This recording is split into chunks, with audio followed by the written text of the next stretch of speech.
ही साखर कारखान्याची असो माझ्याकडनंच होणार, दुसरं कुणी आजच्या घडीला तरी काम करू शकत नाही। कारण आज आम्ही सरकारमध्ये आहोत, आज माझे अमित शहांशी संबंध चांगले, आज माझे नरेंद्र मोदी साहेबांशी संबंध चांगले।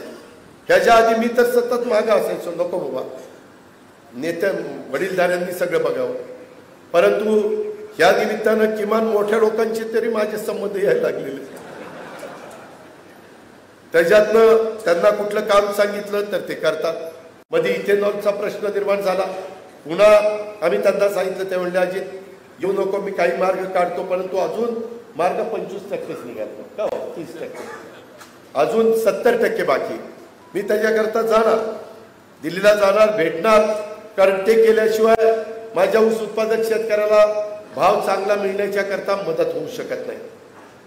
अशा अनेक प्रकारचे प्रश्न आहेत, अनेक प्रकारच्या अडचणी असतात।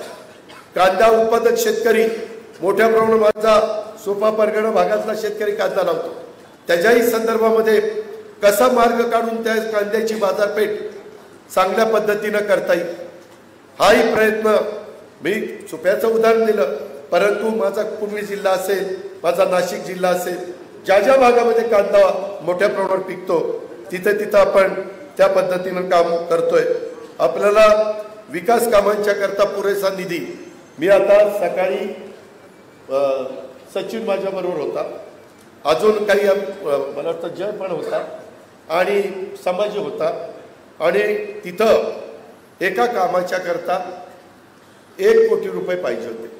तुम्ही त्यांना विचारा, 7 वाजले मी एका अधिकाऱ्याला फोन केला की 1 कोटी रुपये ह्या कामाच्या करता मंजूर करून द्या, तो म्हणला यस सर।